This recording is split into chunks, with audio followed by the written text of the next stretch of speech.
The massive crystalline doors of the Galactic Assembly Hall trembled as Ambassador Sarah Chen slammed her hands against the podium. The sound echoed through the vast chamber, silencing the chattering of over 3,000 alien delegates.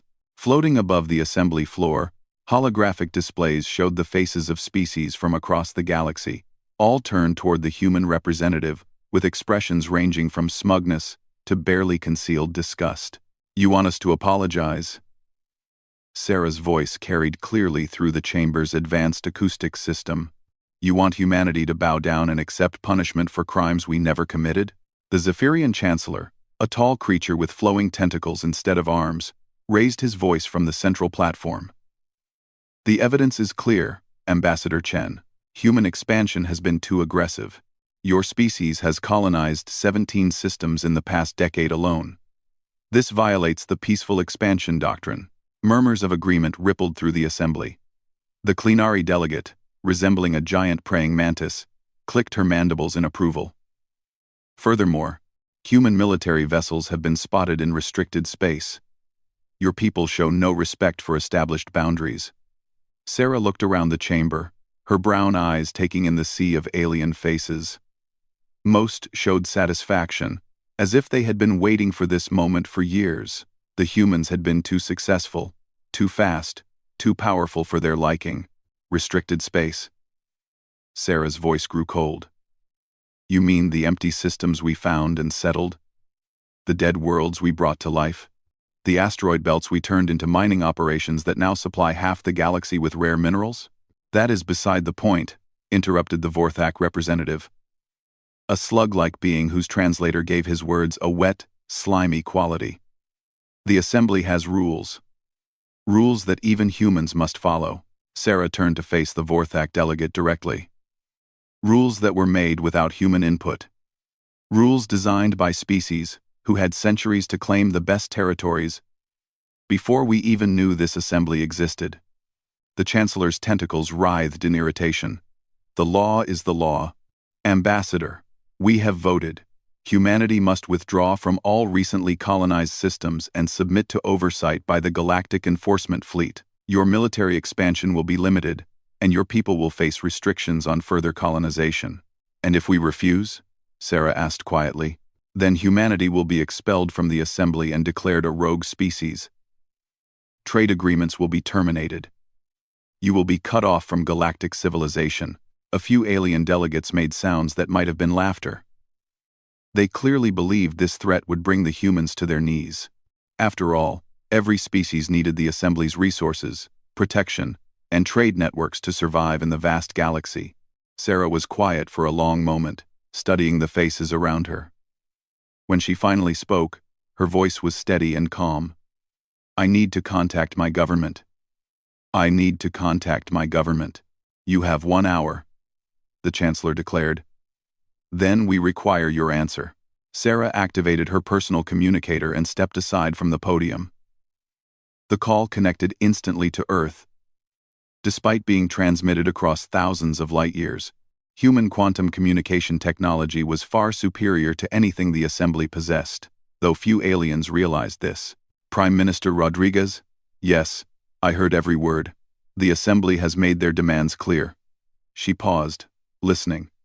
"Understood, sir. I'll deliver the message." When Sarah returned to the podium exactly 57 minutes later, the chamber fell silent again. Every delegate leaned forward, expecting to hear humanity's surrender. "I have conferred with my government," Sarah announced. Earth's response is simple and unanimous. She reached into her briefcase and withdrew a small device. With deliberate movements, she placed it on the podium and pressed a single button. The device projected a holographic image of the human flag, which slowly began to fold in on itself until it disappeared. "Humanity formally withdraws from the Galactic Assembly, effective immediately. We reject your authority over our species and your right to restrict our expansion or activities." The silence that followed was deafening. Then the Zephyrian Chancellor's tentacles began to shake with rage. "You cannot simply leave. No species has ever voluntarily withdrawn from the assembly. Then we'll be the first," Sarah replied calmly. "You'll be destroyed," shouted the Clinari delegate. "Without assembly protection, you're nothing," Your trade routes will be cut. Your colonies will be isolated. Your people will starve. Sarah smiled, and something in that expression made several nearby delegates step backward. We'll see about that. She began gathering her materials, moving with unhurried precision. Oh, and one more thing. Since we're no longer bound by assembly regulations, we're immediately ceasing all support for assembly operations. What support? The Chancellor demanded. All of it. Sarah sealed her briefcase with a sharp click. The quantum communication networks that connect your worlds? Human technology, operated by human technicians. The medical treatments that have extended lifespans across the galaxy? Human research, manufactured in human facilities. The fusion reactors powering half your space stations? Human designed and maintained. The color drained from several alien faces as the implications became clear.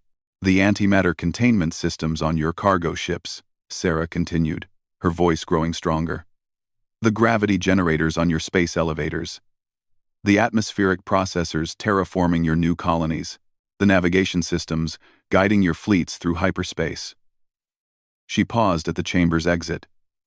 Trude, all human technology, operated by humans, maintained by humans, and protected by human patents. You can't take those away. The Vorthak delegate's voice was high with panic. Billions of lives depend on that technology. Should have thought of that before you voted to restrict and punish us, Sarah replied.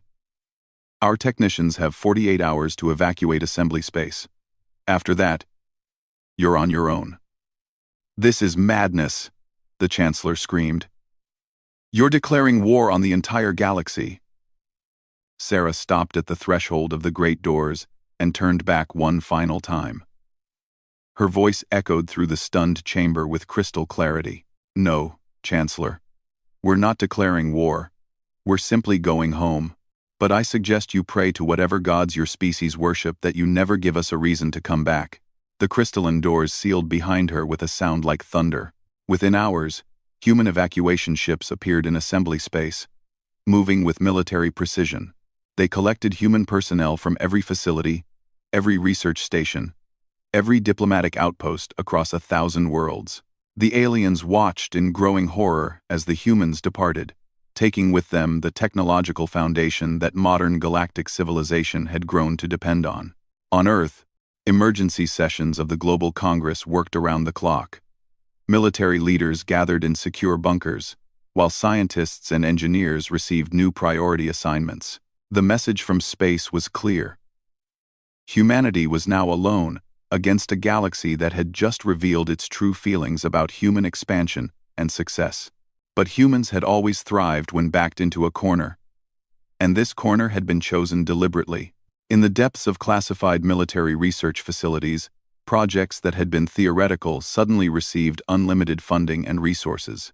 The Prometheus program, the Phoenix Initiative, the Omega Protocols, all dormant contingency plans that had been prepared for exactly this scenario. The galaxy had made a critical error. They had assumed that humanity needed them more than they needed humanity. They had believed that cutting humans off from galactic civilization would cripple the young species. They were about to learn just how wrong they could be. As human ships disappeared into hyperspace, carrying evacuated personnel back to Earth and human colonies, alien technicians across the galaxy frantically tried to maintain the systems humans had left behind. Fusion reactors began to fluctuate. Communication networks developed strange delays and interruptions. Medical equipment started displaying error messages in languages no alien could read. The Chancellor stood alone in his private chambers, staring out at the stars through a massive viewport. For the first time in his long career, he felt a cold fear settling in his chest. The humans had been calm, too calm. Their withdrawal had been too organized, too swift, as if they had planned for this exact scenario. What did humanity know that the assembly didn't? What preparations had they made during their brief but explosive membership in galactic civilization? And most terrifying of all, what were they planning to do now that they were free from assembly oversight? The answers would come soon enough. But by then, it might already be too late. In the darkness of space between the stars, human ships regrouped and began transmitting coded signals back to Earth. Phase 1 was complete. The galaxy had made their choice, and now humanity would show them the consequences. The real game was just beginning. 3 weeks after humanity's withdrawal from the Galactic Assembly, the first cascade failure occurred on Helix Station, the massive trade hub orbiting the Centauri Proxima system. The station's fusion reactors, which had operated flawlessly for 30 years, suddenly began experiencing power fluctuations that no alien engineer could explain. Chief Engineer Vextar, a four-armed Altarian, stared at the diagnostic readings with growing panic. The reactor's quantum containment field was destabilizing, but every manual and instruction guide was written in human languages that their translation software couldn't properly process. Worse still, the backup systems were failing one by one, following patterns that made no sense to anyone who hadn't designed them. "Get me the human technician files," Vextar shouted to his assistant. "Sir, all human personnel were evacuated 17 days ago. Their replacement technicians never arrived." "Then contact the assembly. We need human engineers immediately." "Sir." The assistant's voice was barely a whisper. "The humans aren't taking our calls." Across the galaxy, similar scenes played out on thousands of space stations, mining platforms, and colonial outposts. The technology that had seemed so stable and reliable when operated by humans was revealing its true complexity. Without proper maintenance and understanding, critical systems began to fail in ways that alien engineers had never seen before. On Thessia Prime, the atmospheric processors that had made the desert world habitable suddenly developed strange resonance patterns. The Thessian Colonial Authority watched in horror as their carefully maintained breathable atmosphere began to destabilize. Emergency calls to the assembly went unanswered. Human technical support, which had always been available within hours, was simply gone. The irony was bitter. The same humans the assembly had accused of aggressive expansion had been the ones quietly maintaining the infrastructure that made modern galactic civilization possible. They had done it so efficiently, so invisibly, that most aliens had forgotten they were there at all. In the assembly chambers, emergency sessions ran around the clock. The Zephyrian Chancellor's tentacles had developed a permanent tremor as reports flooded in from across the galaxy. The Clinari delegate, who had been so confident 3 weeks earlier, now paced frantically as her homeworld reported critical failures in their orbital defense platforms. "How did we not know?" she clicked in distress. "How were we so dependent on a single species?" "Because they made themselves indispensable," admitted the Vorthok representative, his usual smugness replaced by visible fear. "While we were busy governing and making policy, they were building and maintaining everything." The truth was becoming unavoidable. Humans hadn't just been participants in galactic civilization. They had become its backbone. And now that backbone was gone. Meanwhile, in the Sol system, humanity was far from idle. The massive shipyards orbiting Jupiter worked at triple capacity, constructing vessels unlike anything the galaxy had ever seen. These weren't the exploration ships or defensive platforms that humans had used during their assembly membership. These were something entirely different. Admiral Rebecca Torres stood on the bridge of the UES Prometheus, the flagship of humanity's new deep space fleet. Through the viewports, she watched as the latest batch of ships completed their final tests. Each vessel was twice the size of the largest assembly dreadnoughts, powered by fusion reactors that made the galaxy's best technology look primitive by comparison. "Admiral, we're receiving another communication from the assembly," reported her communications officer. "That's the 47th attempt this week. Let it go to the automatic response," Torres replied without turning from the viewport. "They'll hear from us when we're ready." The automatic response was simple and had been the same for 3 weeks. "Humanity is no longer a member of the Galactic Assembly. Direct all inquiries through proper diplomatic channels when such channels are established." What the aliens didn't know was that humanity had been preparing for this moment since their first contact with galactic civilization. The same qualities that had made them excellent maintainers of alien technology, their attention to detail, their innovative thinking, their ability to improve on existing designs, had also made them excellent at developing contingency plans. Dr. Sarah Kim, head of the Terran Research Consortium, reviewed the latest reports from human colonies that had been cut off from assembly trade. Instead of the economic collapse the aliens expected, the colonies were thriving. It turned out that being forced to be self-sufficient had unleashed human ingenuity in ways that compliance with assembly regulations had previously prevented. The Kepler 442 colony just reported a breakthrough in their mining operations, Dr. Kim announced to the emergency council meeting. They've increased rare earth extraction by 300%, using methods that were technically illegal under assembly environmental protection codes. How? Asked Prime Minister Rodriguez. They stopped following alien guidelines and started thinking like humans. Dr. Kim smiled. Turns out, what aliens consider environmentally dangerous, we consider slightly aggressive, but perfectly safe, with proper precautions. Son, similar reports came in from across human space. Colonies were developing new technologies, discovering more efficient production methods, and finding innovative solutions to problems they had never been allowed to solve creatively under assembly oversight. But the most significant developments were happening in secret facilities that even most humans didn't know about. Project Lazarus had been activated the day humanity left the assembly, a contingency plan that had been 30 years in the making. Deep beneath the lunar surface, in facilities hidden from all detection, human scientists worked on technologies that would have been banned immediately if the assembly had known they existed. Weapons that could destabilize stars, defensive systems that could shield entire solar systems, transportation methods that made hyperspace look like walking. The galaxy had made a fundamental miscalculation. They had assumed that limiting human expansion and oversight would control human development. Instead, it had simply hidden it. For 3 decades, humanity's best minds had been secretly pushing the boundaries of what was possible, preparing for the day when they might need to stand alone. That day had arrived. Back in assembly space, the cascading technological failures were accelerating. The quantum communication networks that connected the galaxy were developing increasing delays and dead zones. Several key trade routes had been abandoned when the navigation systems failed, leaving cargo ships stranded in hyperspace with no way to calculate safe jump coordinates.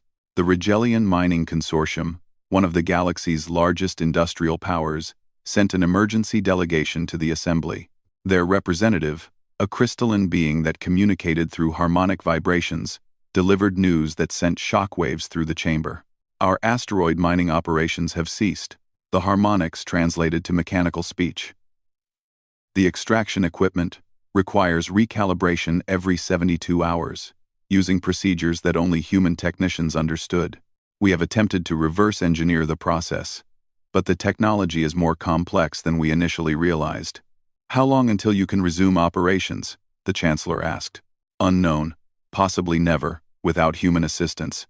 The silence that followed was broken by similar reports from dozens of other industrial concerns. The galactic economy, which had seemed so robust just weeks before, was revealing itself to be far more fragile than anyone had imagined.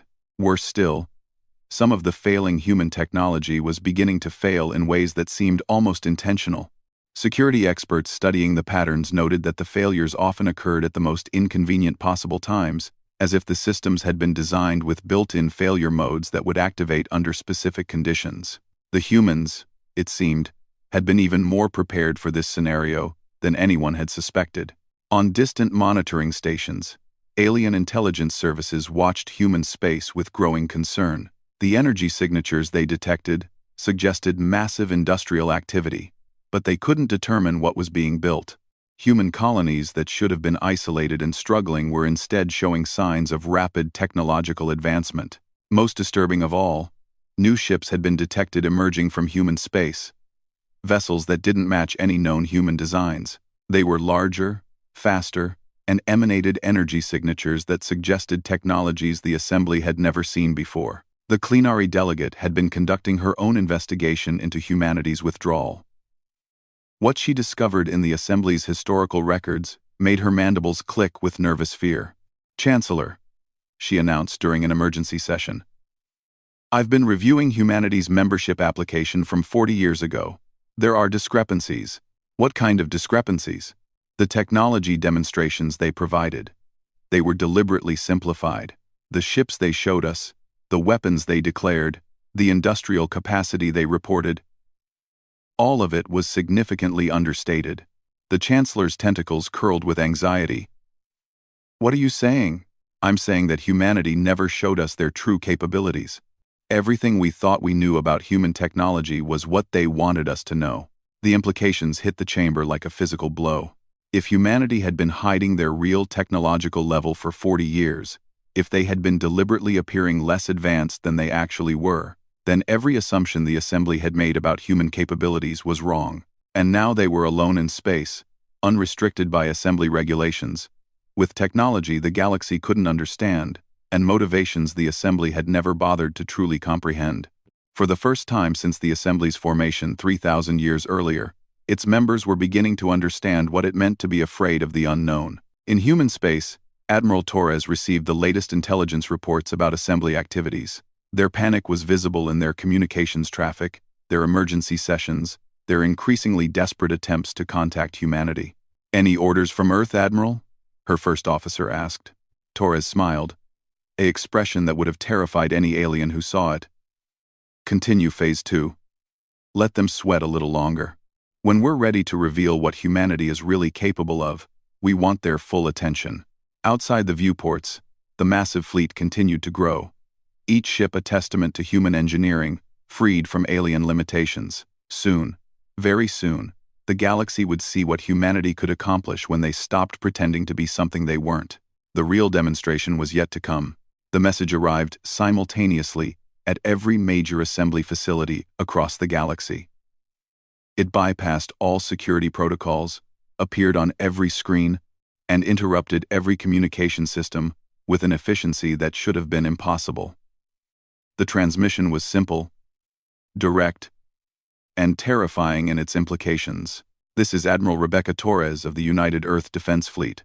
The Galactic Assembly has 72 hours to respond to humanity's terms for renewed contact. Failure to comply will result in a demonstration of human defensive capabilities." The words were accompanied by coordinates in deep space, far from any inhabited system. The Chancellor stared at the message with growing dread. How had the humans penetrated every communication system in the galaxy simultaneously?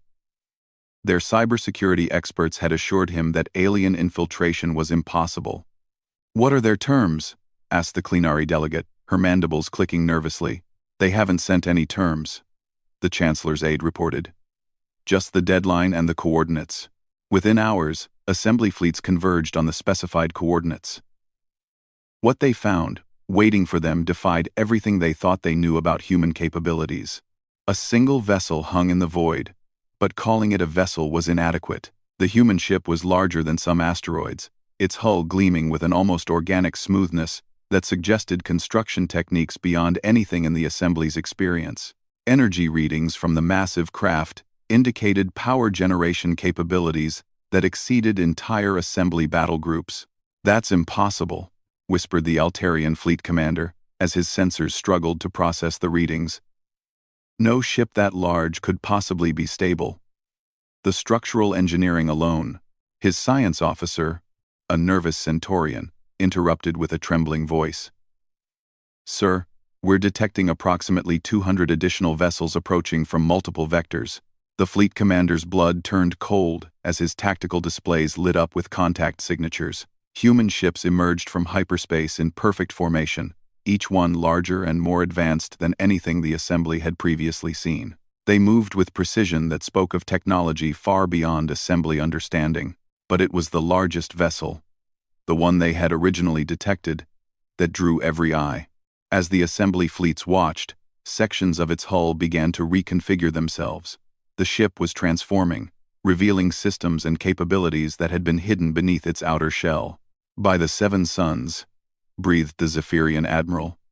"What kind of ship changes its own structure?" The answer came not from his science team, but from an incoming transmission. Admiral Torres appeared on their screens, standing on a bridge that seemed to stretch beyond the limits of the visual feed.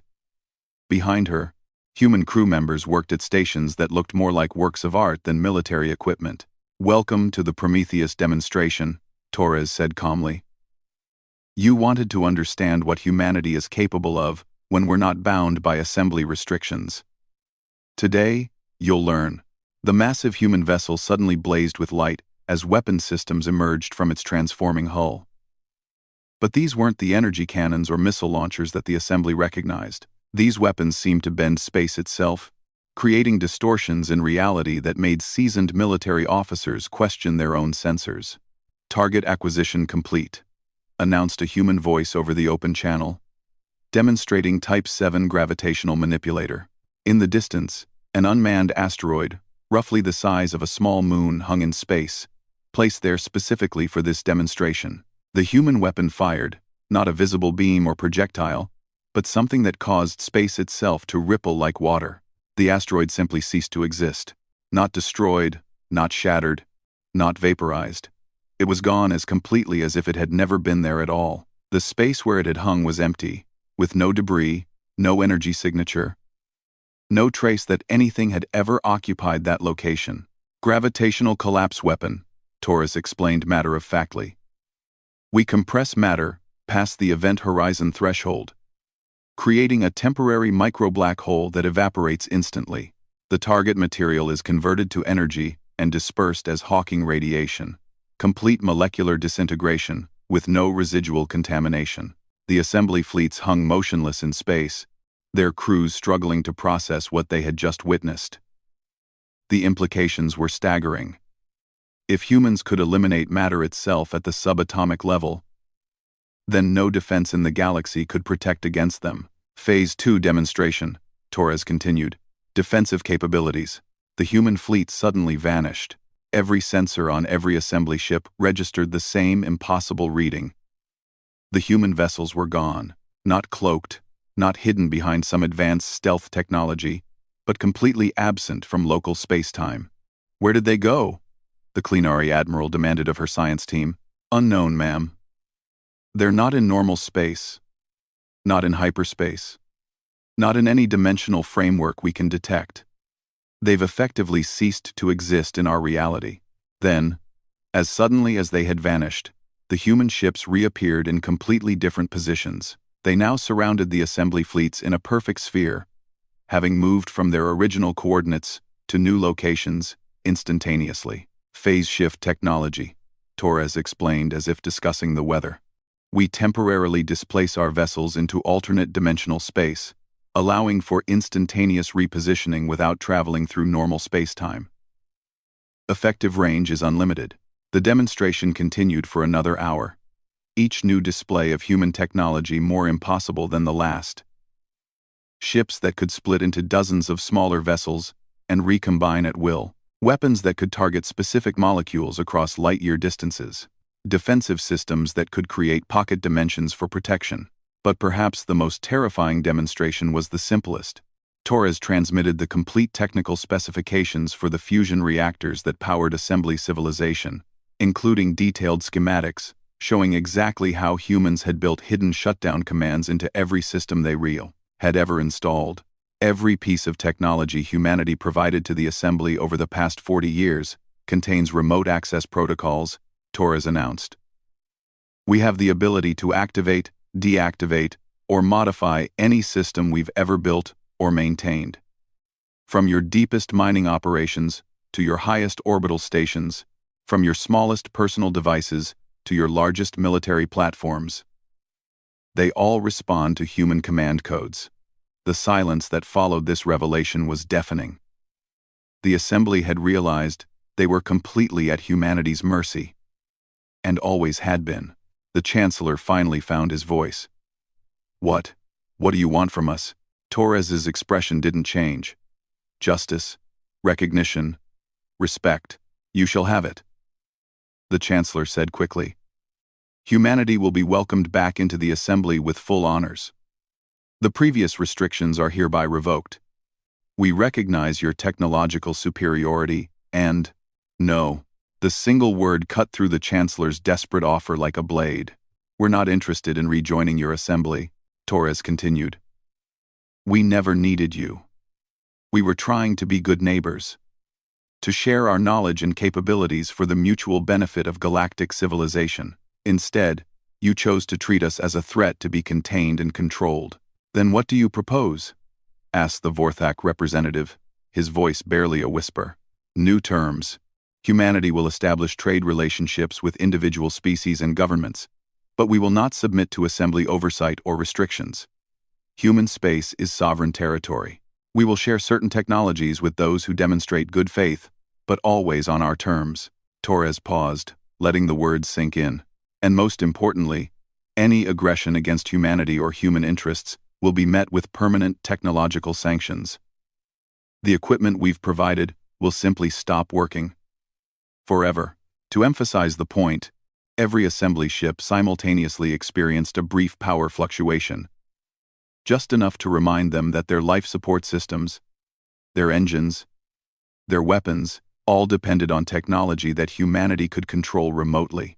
"We want to coexist peacefully," Torres concluded. "But we will never again pretend to be less than we are for the comfort of others. The galaxy has seen what we're capable of when we hold back. I strongly recommend that none of you ever give us reason to demonstrate what we're capable of when we don't." The transmission ended, leaving the assembly fleets alone in space with their thoughts and fears. Within days, individual species began reaching out to humanity through carefully worded diplomatic channels. The Altarians, whose mining operations had completely collapsed, were among the first to accept human terms. The Centaurians, facing the complete failure of their medical systems, followed shortly after. The assembly itself tried to maintain unity, but as more species broke ranks to establish direct relationships with humanity, the organization's power crumbled. Species that had been dependent on assembly infrastructure for centuries suddenly found themselves forced to choose between pride and survival. Most chose survival. Humanity, meanwhile, continued their expansion at an even faster pace than before. But now, nobody dared to call it aggressive. When humans arrived in a new system, they brought with them technology that could transform dead worlds into gardens, establish trade routes that bypassed traditional channels, and provide defensive capabilities that made assembly protection obsolete. The galaxy learned to live with humanity's growing influence, but they never stopped being afraid of what they had witnessed in that demonstration. Parents told their children stories of the day the humans vanished and reappeared at will. Military academies studied the footage of matter being erased from existence. Scientists spent decades trying to understand technologies that remained completely beyond their comprehension. And in the depths of space, human research facilities continued their work on projects that made the demonstrated technologies look primitive by comparison. The galaxy had seen what humanity was willing to show them. The real secrets remained hidden, waiting for the day they might be needed. On Earth, Prime Minister Rodriguez met with the Global Congress to discuss humanity's new position in galactic affairs. The room was filled with a quiet confidence that had been building for 40 years. "The demonstration was successful," reported Admiral Torres via hologram from her flagship. "We've received diplomatic overtures from 87 different species and governments. Trade agreements are being negotiated with all major industrial powers." "Any signs of organized resistance?" asked the Prime Minister. "None. The Assembly has effectively dissolved as a governing body. Some species are trying to form smaller coalitions, but none of them want to risk confronting humanity directly." The Prime Minister nodded with satisfaction. "Then Phase 3 can begin. It's time to show them what human civilization looks like when we're not hiding our true capabilities." End quote. Across human space, massive construction projects began that dwarfed anything the galaxy had previously seen. Orbital ring cities around entire planets, space elevators that stretched to the edge of solar systems, industrial complexes that could manufacture starships by the thousand. Humanity was finally ready to show the galaxy not just what they could destroy, but what they could build. The age of human restraint was over. The age of human dominance had begun, and the galaxy watched in awe and terror, finally understanding the truth that had always been hidden in plain sight. Humanity had never been the junior partners in galactic civilization. They had been the ones holding back, waiting for the galaxy to prove it was mature enough to handle the truth. That day had finally come, and the galaxy would never be the same.